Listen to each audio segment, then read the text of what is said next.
वाह धुरंधर भैया वाह। अब लागता नु कि सही में तार दिमागवा खराब हो गई बा। इतना दिन से ना चलला से या ना बजला से एकदम तो सदमा में रहला। अब लागता कि पूरा खराब हो गई बा। अब पवन सिंह के भैया इवेंट रहुए सेनुरा डाले के पहले गाना के पटना में। अब ओई में जौन बा उ चोरवन सन के जौन गाना चोरा के गइले बा आ जौन मतलब जौन कंट्रोवर्सी करता ओकरा के बोलले बाड़न। तो हमार धुरंधर भैया ले बड़न अपना पर एकदम हमरा धुरंधर भैया के दिल पर लागल बा। दिल पर एकदम भेजा करेजा सब कुछ टूट गइल बा। अब धुरंधर भैया एकदम बौखला के हेंग निकलले बड़न। आ धुरंधर भैया सोचत रहन कि केने से हम डसी।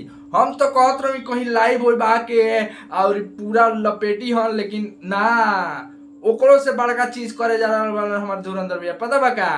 आइए देखते हैं, मजा आएगा। आज सुबेरे सुबेरे हमारा धुरंधर भैया के टीम के लोग लाइव आवता। ठीक माने केहू का जानकारी देता का कि आज हमारा धुरंधर भैया के गाना रिलीज भइल बा। सब केहू के पता होई गाना के बारे में बाद में बात कइल जाए, लेकिन आज धुरंधर भैया के गाना रिलीज भइल बा। अब ओई के जौन बा इ लो इवेंट रखिलो आ इवेंट रख के लो सीधे सीधे जौन बा उ पवन सिंह के जवाब दिलो। भैया धुरंधर भैया हो उ तो चोरवन के बात होत रहे हो जौन गाना चोरैले बड़ा सन चाहे जौन एथी करत तरसन ओकनी के बात होत रहे। मर्द तू अपना पर लेके तू सीधे सीधे पवन सिंह के कहत रह कि पवन सिंह को जवाब दिया जाएगा। मैंने तू ना कहला, लेकिन तारा टीमवा के लोगवा तो सीधे सीधे कहत नु कि पवन सिंह को जवाब दिया जाएगा। ऐसे का लगता? अब देखो कुछ दिन 2 दिन भइल, 2 दिन पहले एक जना हमारा एकदम माने प्यारे इंसान जी हमारे पोस्ट करते हैं कि लागत है कि भाई हमारे फ्रस्ट्रेशन में है, एकदम उनका दहल गया है। लेकिन ये मेरा दिखत मर देखिए के फ्रस्ट्रेशन में बा। असली फ्रस्ट्रेशन का कहल जाला ओकरा आज पता चल गइल हो सब के ठीक बनू। कहा से कि 5 बजे तू जौन अनाउंसमेंट कैला हलो वैसे सब के पता चल गइल। तू लो सीधे सीधे अब यही पर तू लोग कहबा लो कि ना हमनी के कहा कुछ करनी सन, हमारी टीम कहा कुछ करेला। हमनी के तो एकदम सीधा साधा होई सन। हमनी के लोग जे करेला ओकरा के हमनी के करनी सन। अब तो चोरवा तू लोग तो होल ना भैया चोरावे लो का हो तू लोग गाना अपने के मानत लो का बतैबा। उ तो गाना चोर के बात होत रहुए, गाना एथी के बात होत रहुए जौन गाना चोरा ले बा जौन मतलब एथी कर देले बा। तू लोग तो अपने पे ले लो चोरा के। सही एक और मतलब तो यह न भइल कि हाँ चोरा के गइले। अब 5-6 बार लाइवो के बात कइले रहन। लेकिन एगो बात बा भैया आजकल मूड बड़ा जल्दी बनता। मूड बनल बा ई चलता ठीक बा।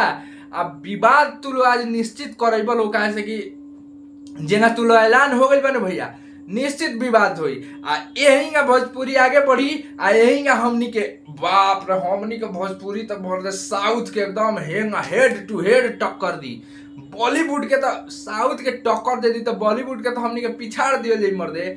कहा हमरा भोजपुरी में मिलेला माने कब बॉलीवुड में एथी में मिली कि 2 हमारा बड़का एथी के स्टार मतलब हम जेकरा से बिहार के लोग मतलब गर्व करो आ बिहार के लोग के उ रिप्रेजेंट करो नेशनल लेवल पर।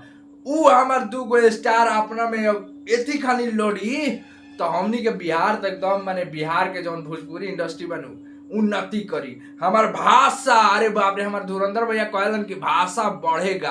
हाँ धुरंधर भैया एकदम भाषा बढ़ता एकदम ऊपर जाता भाषा हो जा मर्दे। एगो बात ना चलो खाली भोजपुरी इंडस्ट्री ओकर भाषा ना आई तू लोग एकदम माने एक हम नाम रख दीनू का नाम रखी सोच के बताएम का नाम रखी ठीक बा। मेरा माइंडवा में नहीं आवत काहे से कि ये बेरा हमारा माइंड में खाली एक एगो बातवा चलता बर्बाद कर देला लो भैया।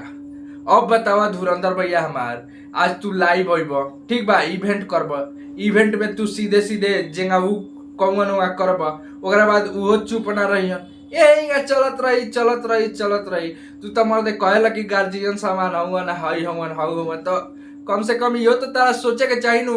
अच्छा चलो छोड़ा उ बात सब छोड़ा अपना पर कैसे ले लेला मर्दे। हम तो ये सोचा तनी कि तू अपना पर कैसे ले लो। तहार एगो बात हम बता तनी जब तक ले तू तारा टीम के लोग तारा साथे रही नु भैया तब तक ले तहार कोनो एथी ना हो पाई। हम हर बारी कहले बानी आ हर बारी कहतनी जब तक ले तारा टीम के साथ है, काहे से कि विवाद में नंबर 1 चोरी में नंबर 1, सब में नंबर 1 के ठप्पा स्टाम्प पूरा अवार्ड तोहरे लगे बा। काहे से कि चोर के बात होत रहुए तू ले ले बड़ा। अब यही से बुझा जाता भैया कि के सदमा में बा, के बौखलाइल बा आ के फ्रस्ट्रेशन में बा। बाकी यही पर रौरे लोग के का ख्याल बा रौरे लोग कमेंट बॉक्स में जरूर बताएं। एगो छोटा सा वीडियो रोला लो विवाद करे वाला वालों ओकरा बारे में, और हो सके तो विवाद टल जाओ तो अच्छे रही। लेकिन हमनी के का भैया, हमनी के बुझता, हमनी के का बानी सन, हमनी के ट्वीट करीसन चाहे मैसेज करीसन DM करीसन, इनका लोग के कौन एथिए नहीं के। हमनियों के भाई बेचारा छोट आदमी के कौन पूछता है। आप लोग हैं जो हम लोग को एथी कर रहे हैं, तो दिल से धन्यवाद। इतने अच्छे हमको प्यार दे रहे हैं, कमेंट इतना अच्छा आ रहा है, लाइक्स आ रहा है, आप लोग को दिल से धन्यवाद। आप पूरा सपोर्ट बनाए रखिए, हम ऐसे ही वीडियो बनाते रहेंगे। मिलते हैं अगले वीडियो में।